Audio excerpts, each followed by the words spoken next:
जय Hind dear students, I am Seema Thakur and welcome to my official YouTube channel Paramveer studies. जैसा कि मैंने आपको कल कहा ही था कि हम जो है वो आर्मी, अग्निवीर और एसएससी जीडी के लिए एक सीरीज़ स्टार्ट करने जा रहे हैं जो जीके और जीएस की रहने वाली है। तो उसका हम आज पार्ट 2 करने वाले हैं। और जो भी मैं आपसे क्वेश्चंस पूछती हूँ लास्ट में, तो सभी स्टूडेंट्स ध्यान दें कि उसका जो है आपने आंसर कमेंट बॉक्स में देना है, ताकि मुझे ये पता चले कि आपकी तैयारी जो है आपकी कहाँ तक है, और या फिर मुझे कितना डीप आपको करवाने की ज़रूरत है। जितने भी क्वेश्चंस चाहे मैं बीच में पूछती जाऊँ, चाहे आपका लास्ट में पूछूं, उन सभी के क्वेश्चंस आपने कमेंट बॉक्स में मुझे देने हैं हमेशा। तो चलिए आपके स्टार्ट करते हैं आज का फर्स्ट क्वेश्चन। फर्स्ट क्वेश्चन क्या कहता है कि भारत छोड़ो आंदोलन कब स्टार्ट हुआ था। तो भारत छोड़ो आंदोलन 1942, ये सबको पता ही होगा। उसके बाद अगर हम बात करते हैं कि 1942 में जब आपका भारत छोड़ो आंदोलन स्टार्ट हुआ था, तो उस टाइम पे डेट अगर फिक्स पूछी जाए तो आपकी 9 अगस्त 1942 में हो जाएगा। अब देखो इसमें क्या पूछा जाता है कि ऑपरेशन कौन सा था। तो ऑपरेशन 0R के थ्रू, ऑपरेशन 0R के थ्रू जो आपका भारत छोड़ो आंदोलन है वो स्टार्ट किया गया था। तो कई बार, अब 0R मतलब आधी रात को ये स्टार्ट हुआ था, तो 8 अगस्त के आधी रात को 9 तारीख से ये स्टार्ट हो चुका था। कई बार आपका 9 अगस्त डेट में नहीं आता है, तो आपने क्या करना है, फिर 8 अगस्त आप लगा सकते हो। जब दोनों डेट आपकी दी हुई हो तो आपने श्योर करना है कि वो 9 अगस्त 1942 को ही स्टार्ट हुआ था। ठीक है। उसके बाद नेक्स्ट आता है आपका जो भारत छोड़ो आंदोलन है, इसमें जो आप इसे भारत का लास्ट मूवमेंट कहा जाता है, यानी कि लास्ट आंदोलन कहा जाता है भारतीय क्रांति का।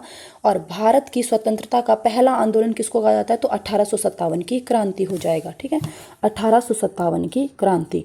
उसके बाद नेक्स्ट आता है आपका कि जो आपका भारत छोड़ो आंदोलन है उसमें जो है आपका महात्मा गांधी जी ने कौन सा नारा दिया था। तो डू एंड डाई। ठीक है, डू एंड डाई का नारा कब दिया था आपका,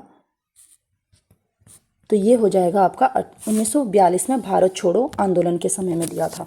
फिर नेक्स्ट क्वेश्चन आता है आपका, भारत के पहले प्रधानमंत्री कौन थे। तो भारत के पहले प्रधानमंत्री पंडित जवाहरलाल नेहरू। ये भी चीज़ पता होनी चाहिए कि भारत के पहले प्रधानमंत्री कौन थे, पंडित जवाहरलाल नेहरू।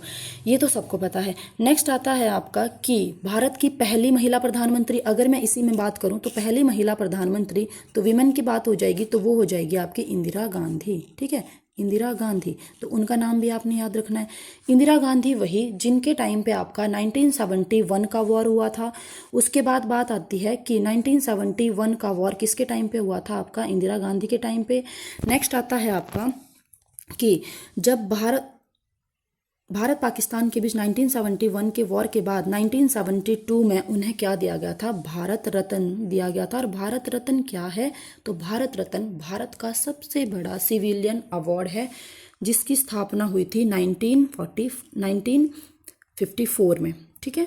उसके बाद तो भारत रत्न प्राप्त करने वाले पहले व्यक्ति कौन थे, तो उनका नाम याद रखना है, सर्वपल्ली राधाकृष्णन। तो ये भी हमने क्या है, इसके साथ साथ कुछ एक चीज़ें और भी याद रखनी है। ठीक है। उसके बाद नेक्स्ट आता है आपका, नेक्स्ट क्वेश्चन है, महात्मा गांधी जी का पूरा नाम क्या था। तो ये तो सबको ही पता है कि मोहनदास करमचंद गांधी उनका पूरा नाम था। प्लस उनको क्या कहा जाता है, आपके भारत में राष्ट्रपिता कहा जाता है। क्या कहा जाता है, राष्ट्रपिता। ये उनका उपनाम है, किनका, महात्मा गांधी का। उसके बाद आता है राष्ट्रपिता भी कहा जाता है, प्लस बापू भी कहा जाता है। और उसके बाद बात आती है कि महात्मा गांधी जी को महात्मा किसने कहा था। तो महात्मा गांधी जी को महात्मा किसने कहा था, महात्मा की उपाधि दी थी उनको किसने, तो वो आती है आपकी किसने, रविंद्रनाथ टैगोर ने। ठीक है, तो रविंद्रनाथ टैगोर। तो ये भी याद रखना आपने इसके साथ में। नेक्स्ट क्वेश्चन आता है, अगर महात्मा गांधी से रिलेटेड बात हो रही है तो इसमें आपने क्या करना है कि नंबर 1 तो कि जब महात्मा गांधी साउथ अफ्रीका गए थे वकालत करने, तो वहां से वापस आए, तो कब वापस आए थे, तो 9 जनवरी 19 1915 में। अब 9 जनवरी 1915 में जब साउथ अफ्रीका से भारत आए थे वापस महात्मा गांधी, तो उसके बाद इन्होंने भारत में आके सबसे पहला जो सत्याग्रह किया था वो था आपका चंपारण सत्याग्रह। चंपारण सत्याग्रह। अब चंपारण सत्याग्रह कब किया था? 1917 में। तो अगर क्वेश्चन इस टाइप से आए कि भारत में पहला महात्मा गांधी जी का पहला सत्याग्रह कौन सा था, तो चंपारण सत्याग्रह। चंपारण सत्याग्रह कब हुआ था? 1917 में। और चंपारण है कहाँ पे? तो ये भी आपने याद रखना है, आपका बिहार में, ठीक है, बिहार। उसके बाद नेक्स्ट आता है आपका क्वेश्चन, महात्मा गांधी से रिलेटेड अगर मैं बात करूं आपकी कि पहला सत्याग्रह हो गया। नेक्स्ट आता है आपका कि सविनय अवज्ञा आंदोलन उन्होंने कब शुरू किया था, तो ये भी याद रखना है आपने, 1930 में, 1930। एक आता है आपका और कि खिलाफत आंदोलन जो है महात्मा गांधी जी ने कब शुरू किया था, तो 1919 से 1920 करना है, ठीक है। उसके बाद खिलाफत आंदोलन के बाद उन्होंने एक और स्टार्ट किया था आंदोलन, वो है आपका असहयोग आंदोलन। तो अगर असहयोग आंदोलन की बात की जाए तो 1920 में स्टार्ट किया था और 2 साल तक चला था वो, 1922 तक। तो ये हो जाएगा आपका कौन सा? असहयोग आंदोलन, ठीक है, असहयोग आंदोलन। नेक्स्ट आता है आपका कि और महात्मा गांधी जी का लास्ट जो मूवमेंट था वो कौन सा था आपका? क्विट इंडिया मूवमेंट या फिर भारत छोड़ो आंदोलन। ये हम कर ही चुके हैं, भारत छोड़ो आंदोलन, जिसमें इन्होंने कौन सा नारा दिया था? या तो कर जाओ या मर जाओ, यानी कि डू एंड डाई का नारा किसने दिया था? महात्मा गांधी जी ने दिया था। नेक्स्ट क्वेश्चन आता है, फिर महात्मा गांधी जी को महात्मा की उपाधि तो दी थी रविंद्रनाथ टैगोर ने, लेकिन रविंद्रनाथ टैगोर को भी एक उपाधि दी थी, किसने? महात्मा गांधी ने। तो वो कौन सी हो जाएगी आपकी? वो हो जाएगी गुरुदेव की उपाधि, ठीक है। अगर आपसे पूछा जाए गुरुदेव की उपाधि वो जो है किसे दी है, तो रविंद्रनाथ टैगोर को किसने दी है? तो महात्मा गांधी ने दी है, ठीक है।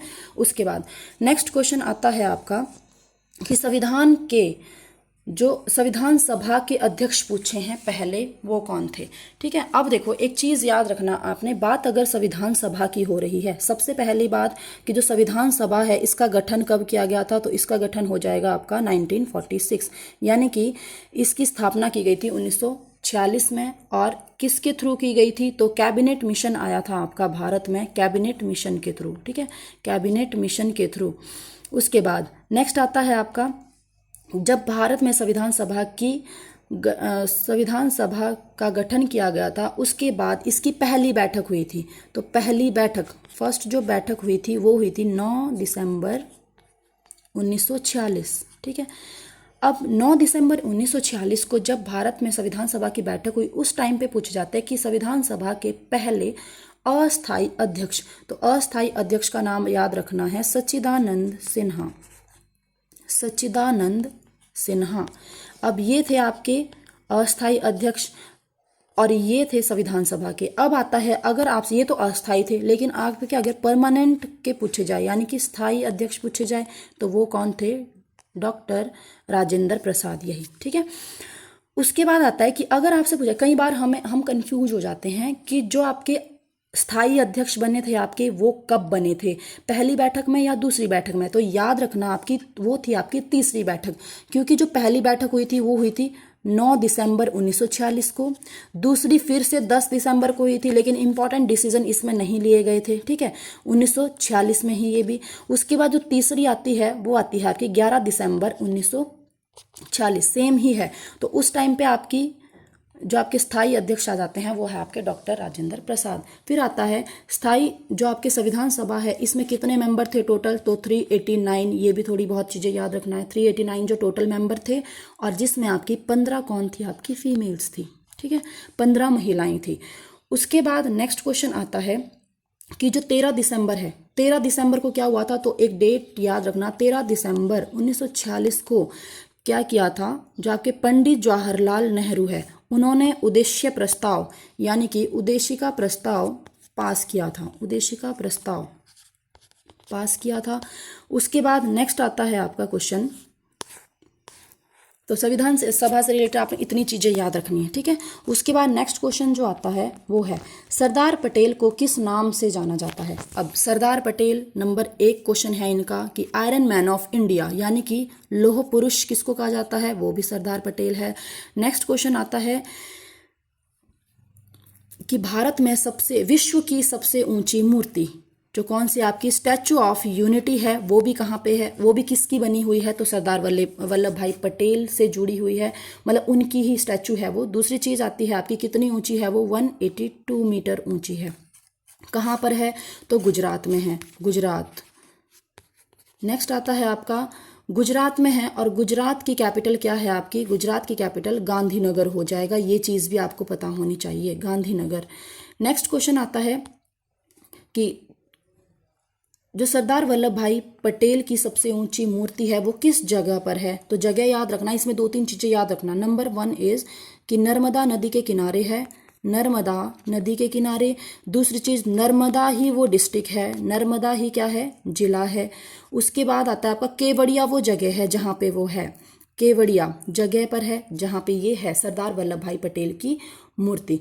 उसके बाद आता है कि अगर गुजरात की बात हो रही है तो वो अब सबसे मेन चीज़ इसमें क्या है, सरदार पटेल, एक ये भी याद रखना है कि भारत के पहले गृह मंत्री भी कौन थे आपके, वो भी सरदार वल्लभ भाई पटेल ही थे, ठीक है। उसके बाद एक क्वेश्चन और आता है कि अगर गुजरात की बात हो रही है तो गुजरात में क्या क्या चीज़ें हैं सबसे बड़ी बड़ी। नंबर 1 तो यही हो गई स्टैचू ऑफ यूनिटी जो गुजरात में है। नंबर 2 कि भारत का या विश्व का सबसे बड़ा क्रिकेट स्टेडियम जिसका नाम क्या है आपका, नरेंद्र मोदी स्टेडियम, ये भी कहाँ पे है आपका, गुजरात में है। उसके बाद आता है गरबा और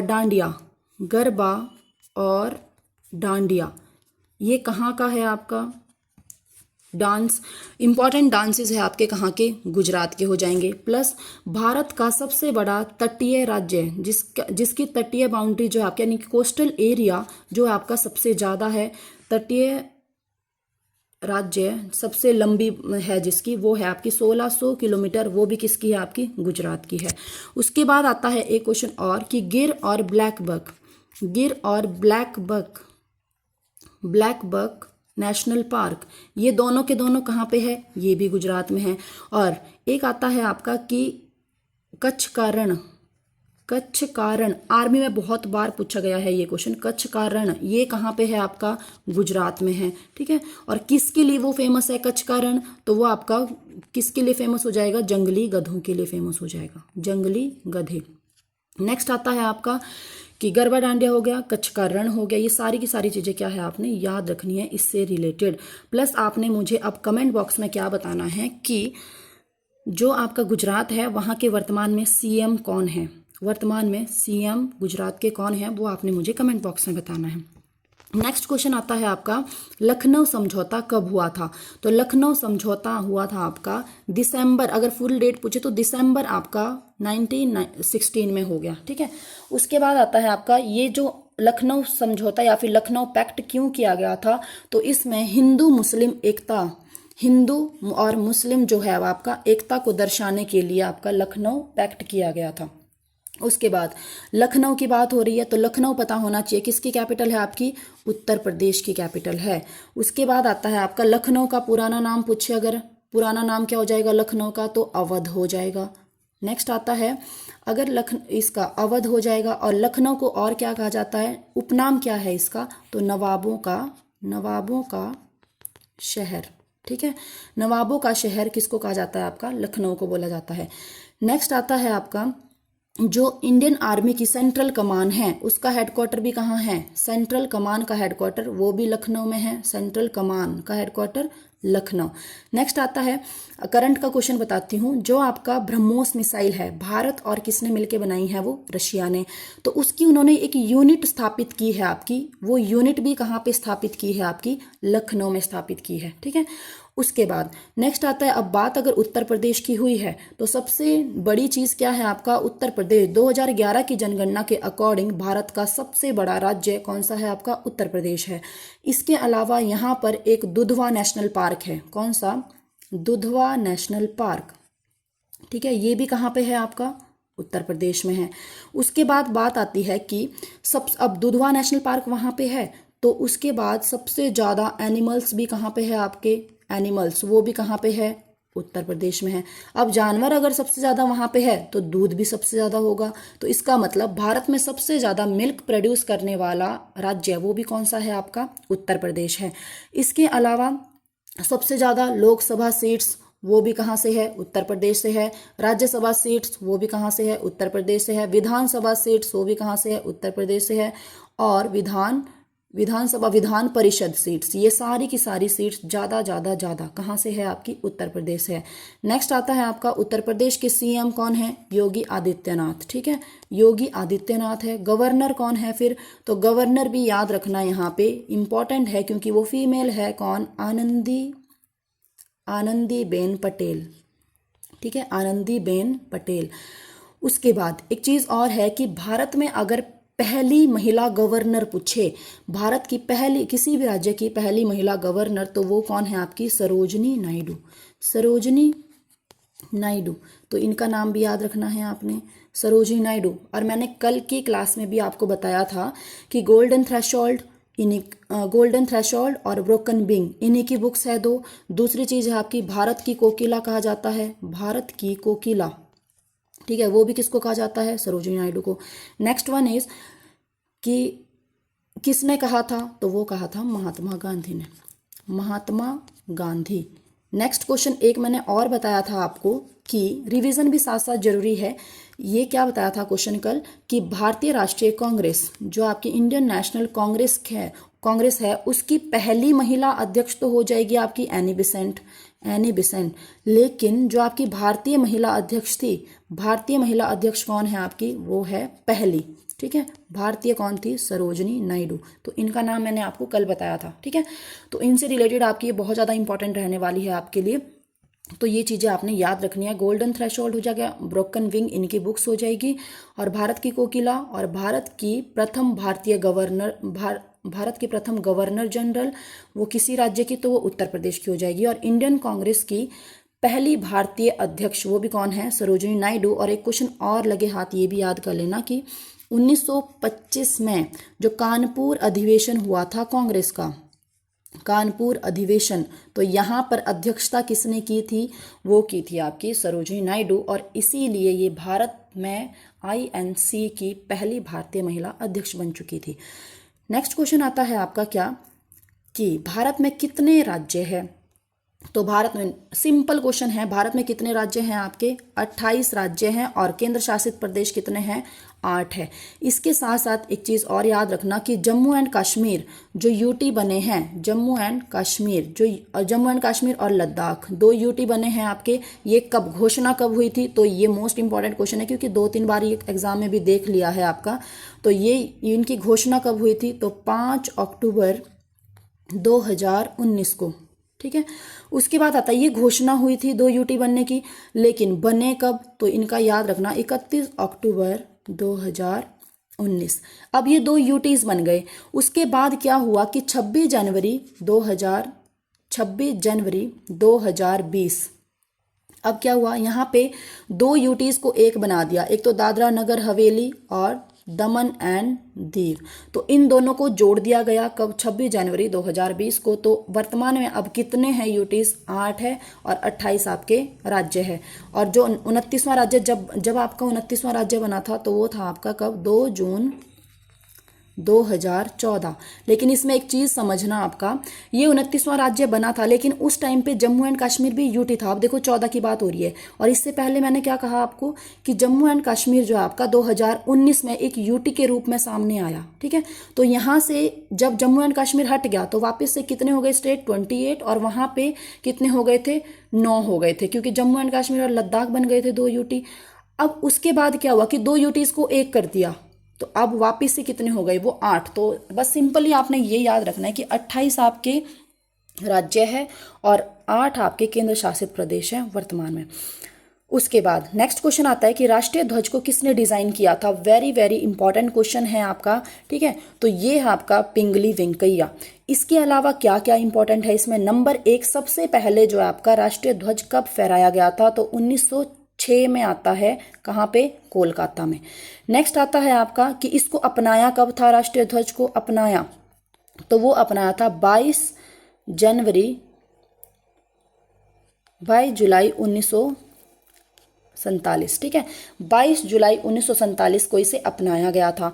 नेक्स्ट आता है कि इसकी लंबाई और चौड़ाई का अनुपात, बहुत बार पूछा जाता है कि इसकी लंबाई और चौड़ाई का अनुपात कितना है, तो लंबाई इसकी 3 है और अनुपात 2, मतलब इसकी चौड़ाई कितनी है, 2 है।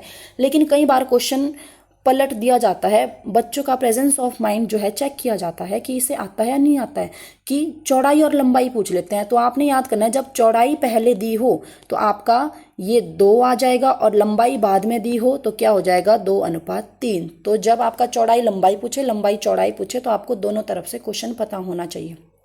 इसके अलावा कि विदेश में सबसे पहले कब झंडा फहराया गया था, तो 1907 स्टुअर्ट नामक जगह, जर्मनी में, ठीक है, जर्मनी में फहराया गया था सबसे पहली बार। तो वो फहराने वाली कौन थी, मैडम भीकाजी कामा। आपने इनका नाम सुना होगा, मैडम भीकाजी कामा, ठीक है, इनका नाम याद रखना। तो विदेश में झंडा फहराने वाली प्रथम भारतीय महिला कौन है आपकी, मैडम भीकाजी कामा। कहाँ पर, जर्मनी के स्टुअर्ट नामक जगह पर। उसके बाद बात आती है कि जो इसमें कितने कलर होते हैं, तो सबसे जो इंडियन फ्लैग है इसके बारे में आपको पता होना चाहिए। कितने कलर होते हैं आपके, 3 होते हैं। सबसे ऊपर वाला कौन सा होता है आपका, तो सैफरन यानी कि केसरिया होता है, ठीक है, केसरिया। उसके बाद कौन सा होता है, सफ़ेद होता है यानी कि वाइट होता है। फिर आता है आपका ग्रीन।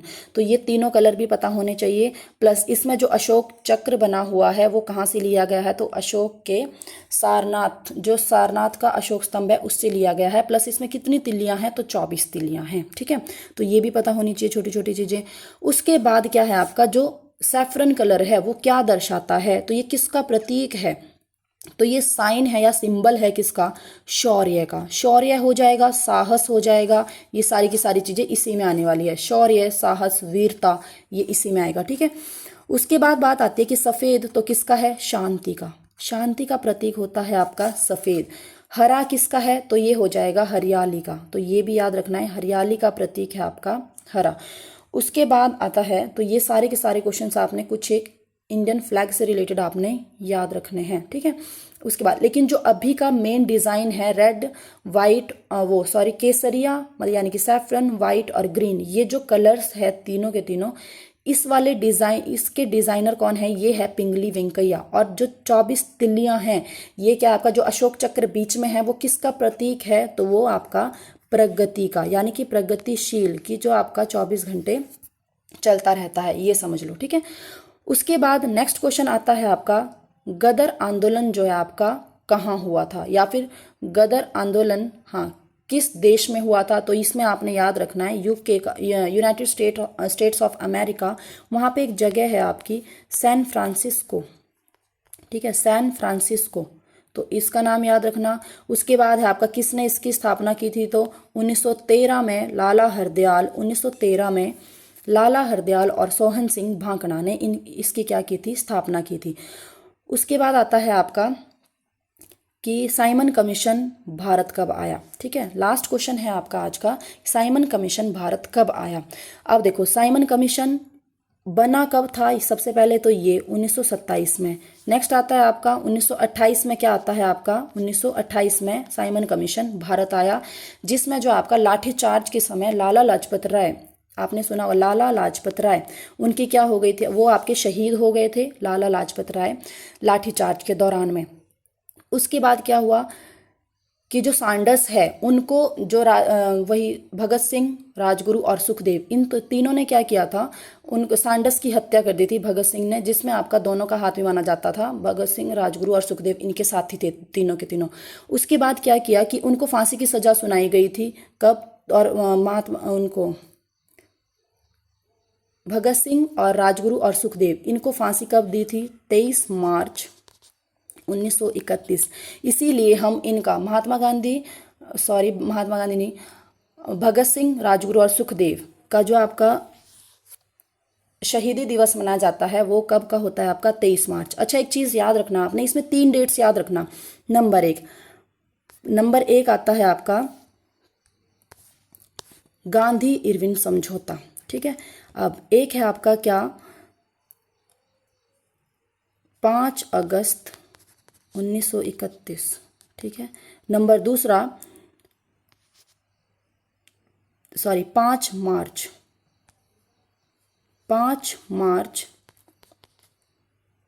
1931। एक आता है आपका 23 मार्च 1931। एक आता है आपका 31 मार्च 1931। अब देखो 5 मार्च को क्या हुआ था, तो ये हुआ था गांधी इरविन समझौता, गांधी इरविन समझौता। नेक्स्ट आता है आपका 23 मार्च। अब 23 मार्च को क्या हुआ था, तो तीनों को फांसी दी गई थी, आपके भगत सिंह, राजगुरु और सुखदेव को। नेक्स्ट आता है आपका 31 मार्च 1931। अब देखो ईयर तो आपका सेम ही है, मार्च भी है, बस आपका डेट जो है वो चेंज होने वाली है। तो इस टाइम पे क्या हुआ था, आपका कराची अधिवेशन हुआ था, जिसमें गांधी जी को काले झंडे दिखाई दिए थे, किसमें, आपके 31 मार्च 1931 को। और मेन क्वेश्चन क्या था आपका, साइमन कमीशन जो है आपका कब भारत आया था, तो वो 1927 में बना था और 28 में क्या हुआ था, भारत आया था, ठीक है। उसके बाद तो इसी के साथ मैं अपनी वाणी को विराम देती हूँ और आशा करती हूँ कि आप जितने भी मैं क्वेश्चंस बताती हूँ उनको ध्यानपूर्वक सुनते होंगे। प्लस देखने में हमारे पास ये 10 या 12 क्वेश्चंस होते हैं, लेकिन जो इसकी एक्सप्लेनेशन है प्लस जो इसके साथ साथ क्वेश्चन बताए जाते हैं उनको भी आपने ध्यान से सुनना है। और उसके बाद आपने इसके बाद मुझे लास्ट में जो कमेंट करके क्वेश्चन बताना है, वो बताना है कि भारत के वर्तमान में प्रधानमंत्री और राष्ट्रपति कौन है और वो किस नंबर के हैं, ठीक है। तो आज के लिए थैंक यू सो मच। जय हिंद, जय भारत।